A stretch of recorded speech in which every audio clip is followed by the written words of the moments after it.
तुम्ही आज आयुक्तांची भेट घेतली, कारण 3 वेळा पत्र देऊनही भेट देण्यात आली नव्हती. आज शेवटी आंदोलन केल्यानंतर भेट देण्यात आली. आज आमची आयुक्तांशी चर्चा झाली. चर्चा सकारात्मक आहे. मी गार्डन डिपार्टमेंटनी कशा पद्धतीने चुकीचं काम केलं हे आम्ही त्यांच्या निदर्शनास आणून दिलं.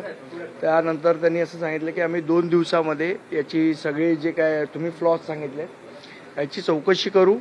जे दोषी अधिकारी असतील त्यांच्यावर कारवाई करण्याबाबत आम्ही ओपन आहोत आणि आम्ही जे फ्लॉज सांगितले ते जर निघाले तर आम्ही कारवाई करू असं त्यांनी आम्हाला आश्वासन दिलं. आणि एक न्यूट्रल लोकांची तज्ज्ञांची समिती ते नेमणार आहेत. जी आमची मागणी होती या संदर्भात ती त्यांनी मान्य केलेली आहे. तर 2-3 दिवसात आठवड्याभरात निर्णय घेतील ते. सगळ्यात महत्त्वाचं म्हणजे की जो अहवाल आला होता तो लोकप्रतिनिधींनाही मान्य होता. त्याच्या आधीच तुम्ही त्याच्यावर प्रश्नचिन्ह उपस्थित केलं होतं.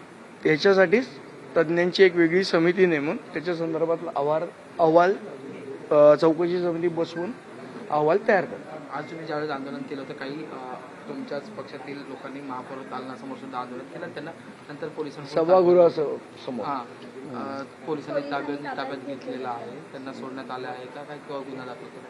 नाही, गुन्हा वगैरे काही दाखल केलेला नाही. शेवट असं आहे, लोकशाहीमध्ये आंदोलन करण्याचा सगळ्यांना अधिकार आहे. कदाचित जागा इकडे तिकडे होऊ शकते पण लोकशाहीमध्ये आंदोलन करायचा अधिकार सगळ्यांना आहे. काल तुम्ही आणि शर्मिला ठाकरे, अमितजी ठाकरे हे सगळेच मंडळी जे ते विद्यार्थ्यांसाठी सीजेबीच्या आंदोलनात उतरले होते. सतत महाराष्ट्र किंवा देशभरात आंदोलन सुरू आहे, दिल्लीत सुरू, पण अद्याप चर्चा कुठल्याशी केली जात नाही. मला असं वाटतं दिल्लीपासनं गल्लीपर्यंत उत्तरच द्यायची नाहीत या भूमिकेमुळे हे सगळं झालंय. जर चर्चा केली असती, आता आपल्या घरी मुलं चिडतात, रागवतात, तर आपण त्यांना काठ्याने येणार मारत, त्यांच्याशी बोलतो, त्यांचं म्हणणं ऐकून घेतो. मला वाटतं ते सरकारने केलं पाहिजे. विरोधी पक्ष आता एवढे वर्ष मन की बात मोदींची ऐकतोय, कधी तरी त्या मुलांच्या पण मन की बात त्यांनी ऐकली पाहिजे.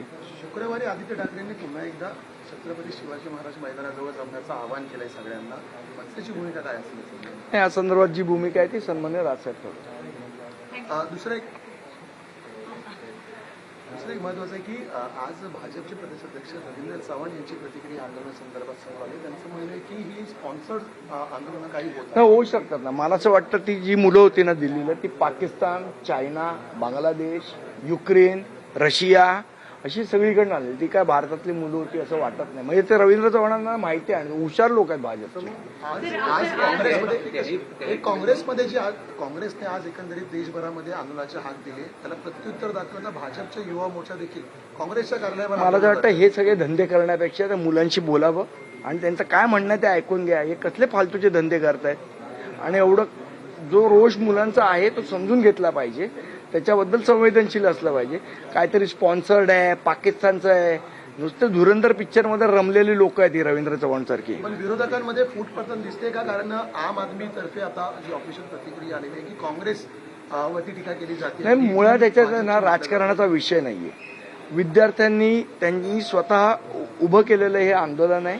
त्या विद्यार्थ्यांच्या पाठीमागे, त्यांच्या मागण्यांमागे आपण ठामपणे उभं राहिलं पाहिजे.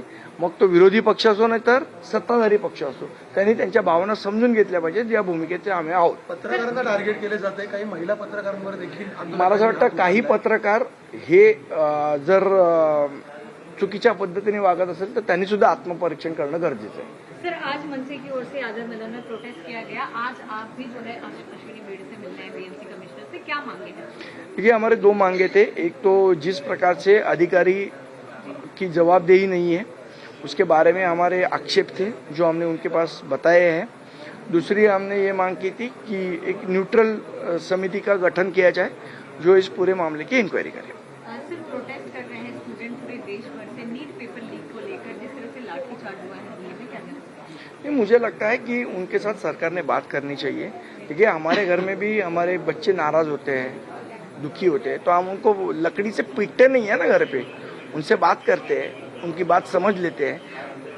अभी इतने साल मन की बात सब लोग आपकी सुन रहे हैं, कभी एक हाथ पर बच्चों के मन की जो बात है वो भी सुन लेना चाहिए. सर, पत्रकारों को भी वहाँ पे एक पत्रकार है, देखिए, मुझे बहुत मारा गया है. देखिए, मुझे लगता है कि अगर जो मारा गया है तो उसका बिल्कुल मैं समर्थन नहीं करूंगा.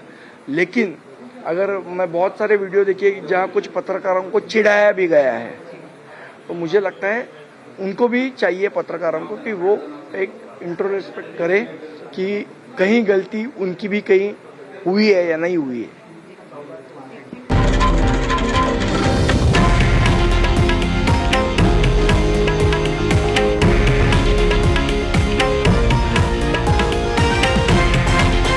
हे आहे देशातील नंबर 1 न्यूज नेटवर्क आणि आपण पाहत आहात TV9 मराठी, एकमेव।